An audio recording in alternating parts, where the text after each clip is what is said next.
I bought Sofi at 676. In March, one of the most feared short sellers compared it to Enron. They said Sofi hides debt the same way Enron did, and on July 21, they doubled down on their claims. To a bank, trust is everything, and if claims like these turn out to be true, it will end Sofi. But I've gone through the report, pulled apart their biggest claims, and I'm buying more. I'm Emlyn, and multiple 5 to 25x stock picks changed my life. In this video, I'm going to address the 3 biggest fears hanging over Sofi, and I'll show why Sofi is an amazing growth story with the numbers and principles behind it so that you can stay clear of the hype and fear. The 3 fears. Fear number 1. Sofi is a fraud. It hides losses off balance sheet like Enron did. This was the most important claim in the Muddy Waters report, so let me give you their words in full. Sofi uses Enron-esque off-balance sheet structures that disguise borrowings as revenue. Muddy Waters claims that Sofi misleads the public on the losses on their personal loans. Sofi says the loss rate on the personal loan book is 4.4%. Muddy Waters says it's actually 6.1%. They say Sofi hides a difference in off-balance sheet entities the way Enron did. If Muddy Waters' number is correct, Sofi's earnings are overstated by about half. Fear number 2. Sofi is a financial engineering treadmill. It overstates profits, leaving management fat and shareholders the biggest loser. In their report, Muddy Waters says Sofi uses interest rates that overstate the money they make on their student loans. In the report, they say they don't know of any other institutions that books as much profits as Sofi does on day 1 before a client has made any payments. They say because Sofi's student loans go out to 12 years on average, Sofi should be using the 10-year US Treasury rate. Instead, Sofi uses a rate much lower than it, implying that the clients have a better credit quality than the US government. Sounds very worrying, and if true, this would reduce Sofi's earnings by another quarter. Add their other claims, and Muddy Waters says Sofi's real profit is about 1/10 of what it reports. And they're able to hide it by doing more loans and issuing more equity. This is why they call Sofi a financial engineering treadmill. The moment Sofi stops or gets off the treadmill, everything collapses. Said another way, according to Muddy Waters, Sofi is running something like a Ponzi scheme. It hides losses by doing more business so that it can book more fictitious profits to cover the old losses. These are very serious claims. Now I have to be honest, they never use the word fraud or Ponzi scheme. But if you read their claims, it has fraud written all over it. Because no reasonable client or investor would engage with a financial institution who knowingly engaged in this behavior. Not using the word fraud really allows Muddy Waters to avoid legal action should they be wrong, while they give the reader every reason to make the connection, as they specifically use words like intellectually dishonest and misleading financial reporting. Fear number 3. Sofi is too expensive for a bank. Even if there are no accounting irregularities, Sofi is still overvalued. The share price trades around 34 price to earnings ratio. That's more than double JP Morgan's 14.8. This is the least serious of the 3 fears, but it still has major implications for the share price, and hence it needs to be addressed before you invest in Sofi, or add to your position like I have. 2. Why invest in Sofi at all? To answer that, I use one framework for everything I invest in. It asks 3 first principles questions. 1. What do they do that's valuable to people? 2. How much does society need it? And 3. Can they deliver? I've reduced it to the opportunity equation, and it's defined as opportunity equals value created times need by society times executionability. After we've considered the opportunity, we do a valuation check to see how much the share price can go up by if the opportunity plays out. This is how I sized up Tesla in 2019 when people said it's going bankrupt building cars in tents. In reality, it was the leader in EVs, and the need for society was undeniable given climate change. Executionability was proving itself with Model 3 production at scale being imminent. So let's apply it to Sofi and start with value created. What does Sofi actually do that is valuable to society? The pessimist will say they're a bank that provides banking services and they're not special. The optimist will say they're a fintech with potential to disrupt banking. When I look at it, I see a bank rebuilt from the ground up for a world that already lives online. Most banks you know are old institutions with an app bolted on the front. Underneath, they're still separate businesses on separate systems with separate logins and separate forms. That's why moving your money between your accounts can still take 3 days in 2026. SoFi never had that problem because they're digitally first and built one app everything flows from. That's one app for checking, saving, lending, investing, credit card, crypto, and insurance, and one login. Now I know having one app does not sound impressive. I mean, with the help of AI, thousands of apps are created every day. Surely it's easy for a bank to do. Actually, no, it's not easy. I worked at a bank for 18 years. I know how hard it is to bring different divisions together to provide a single point of entry and service for a client. I eventually concluded the only way you're going to do it is if you build something new from the ground up, like SoFi is doing. Even JP Morgan, one of the best banks in the world with around $20 billion annual spending on technology, still has over a dozen different entities. As I said earlier, that's separate businesses, separate systems, separate logins, and separate jurisdictions. And how client information flows between these entities has separate regulations and compliance departments to adhere to. It's why JP Morgan still has multiple apps and you have to go through an onboarding process when you want services from a different part of the bank. For the client, you have a lot more friction, frustration, and a higher cost. But for SoFi, getting another product is seamless.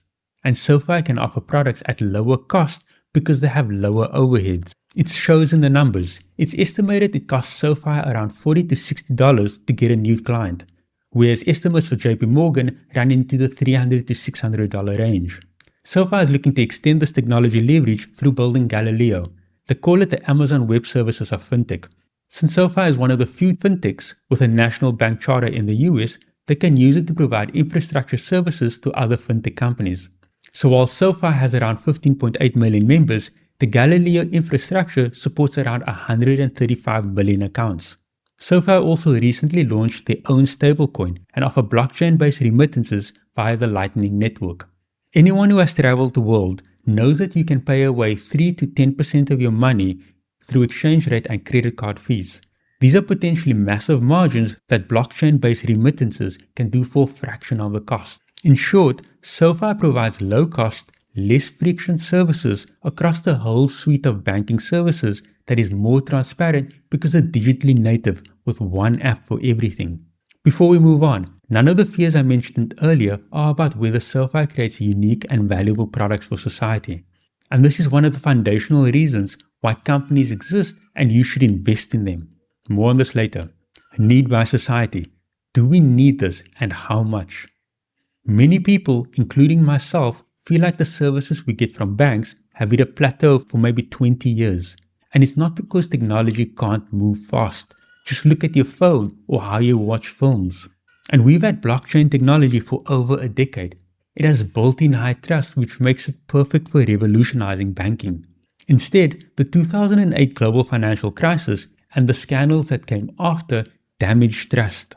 In many parts of the world, especially in the US, trust remains lower, and you can't blame consumers. It wasn't too long ago that Wells Fargo was caught duplicating customer accounts and charging them for it just to increase their profits.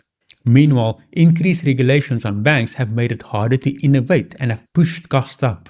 Transparency is also poor. For legacy banks, they often can't be more responsive and transparent because information sits in different entities on different systems.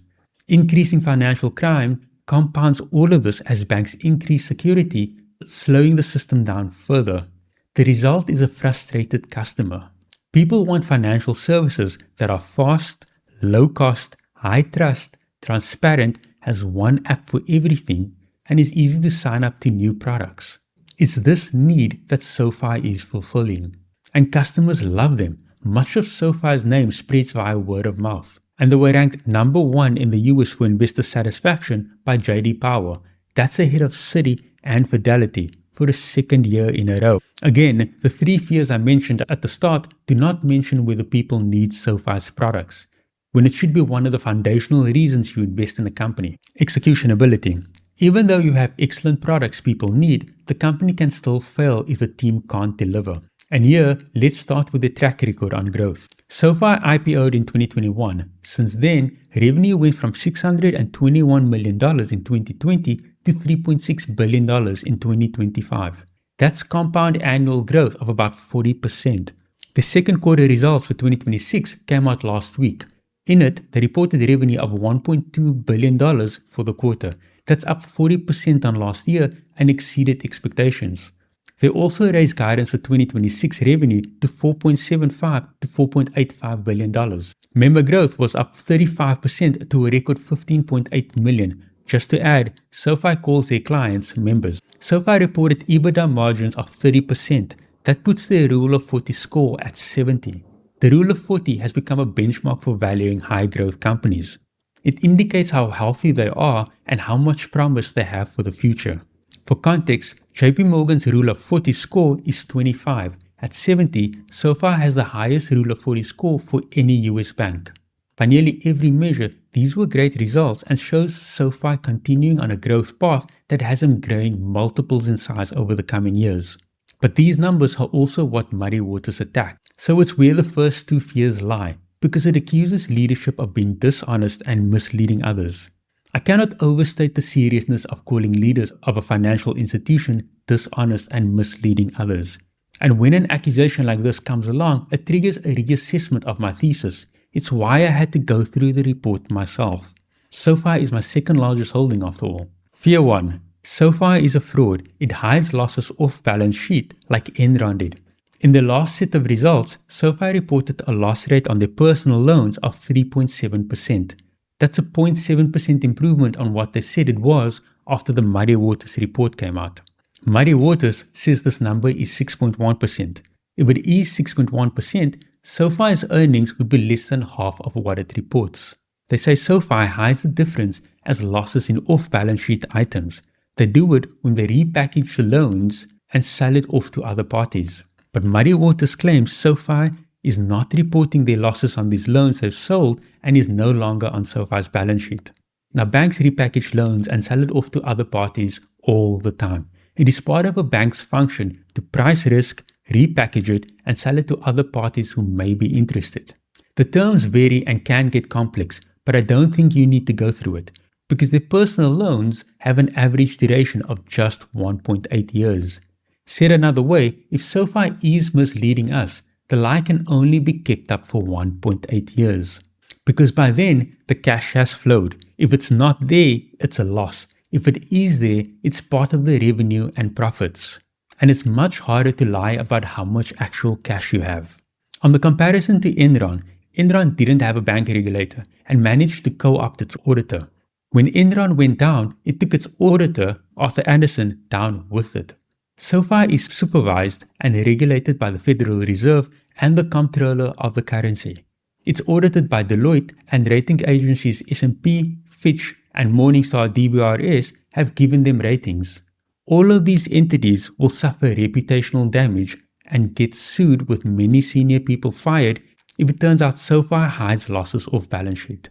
And by Muddy Waters' own calculation in the report, the rating agencies imply a loss rate of about 4.7 to 5.1%, higher than what Sofi says, but nowhere near 6.1. Fear 2. Sofi is a financial engineering treadmill. It overstates profits, leaving management fat and shareholders the biggest loser.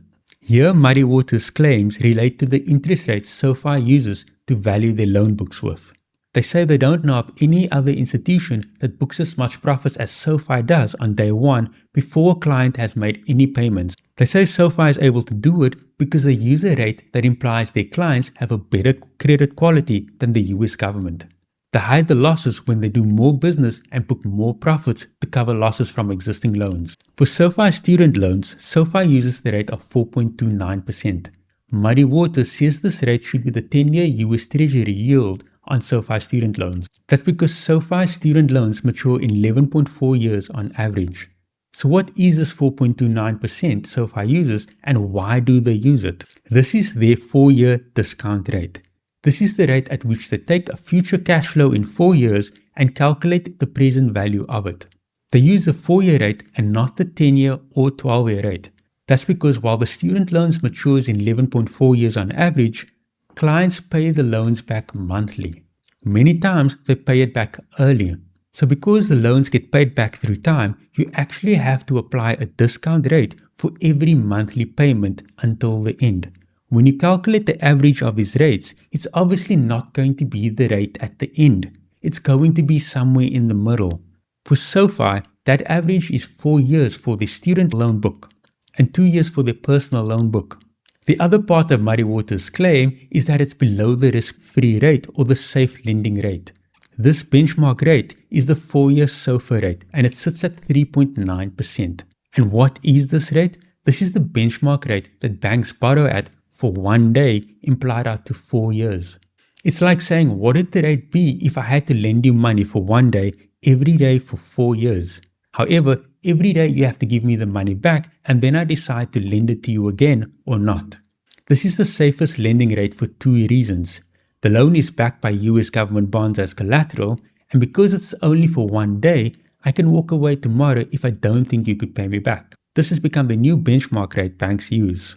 So Sofi does discount their loans above the safe rate, 39 basis points above their student loans and 98 basis points for their personal loans.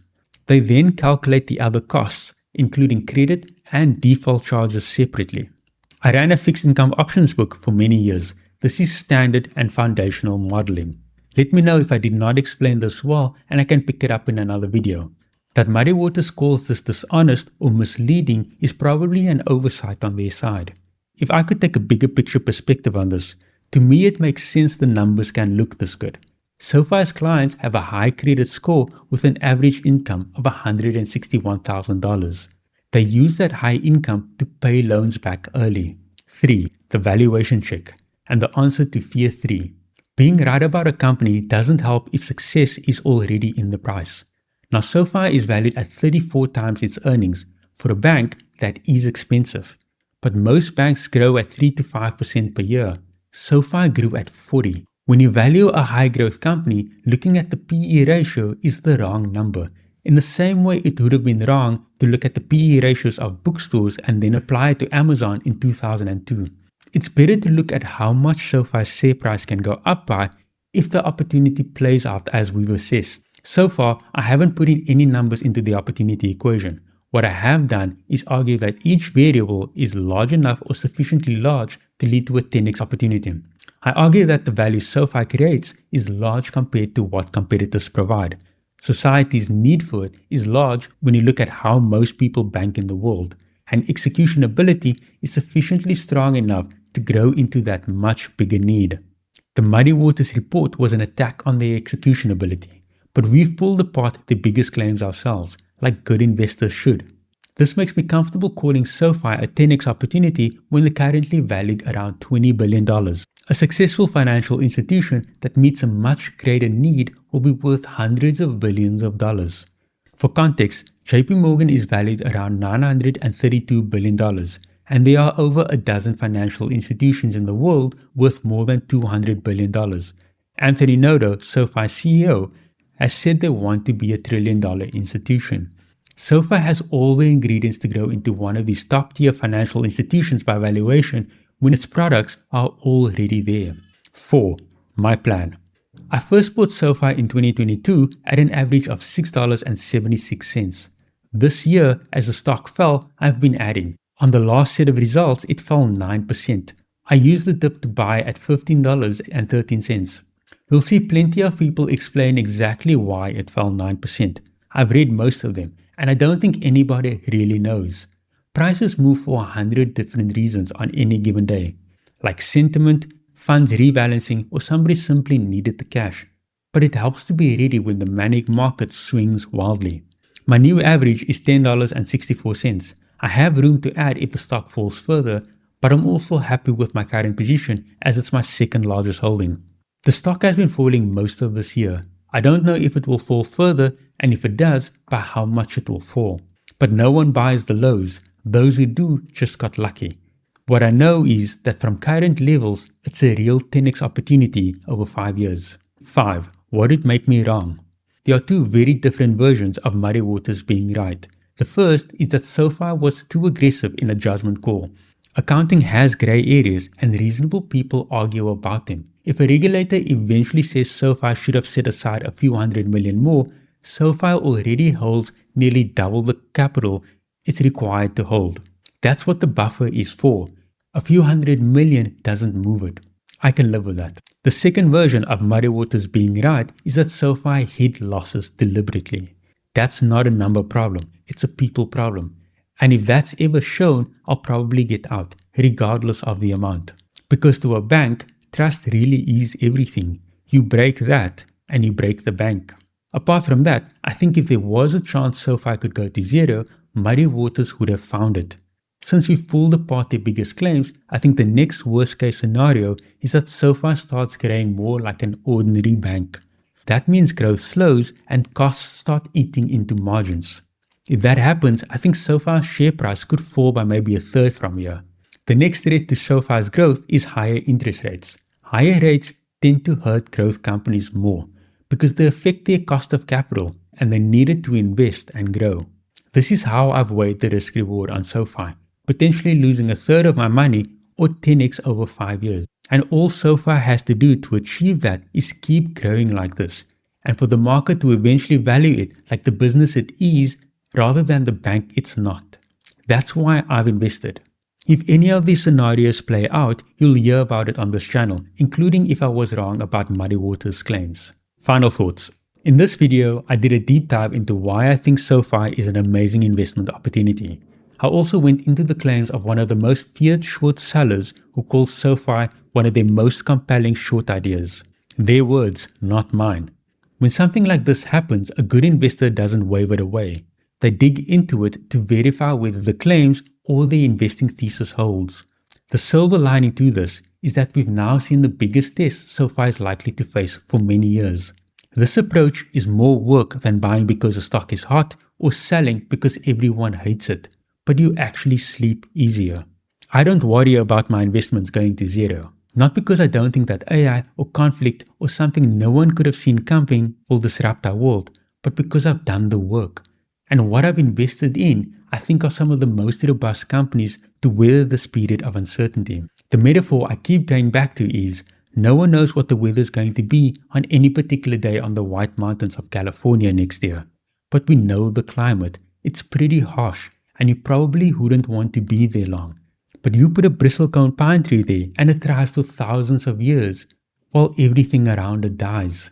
I can't predict what SoFi is going to do, but it's the fastest growing bank that customers love in a world where people are frustrated with slow, opaque, and expensive financial services. Now, I'm not a financial advisor, and this is not financial advice. This framework is what worked for me, first with Tesla, then Palantir, Bitcoin, and SoFi.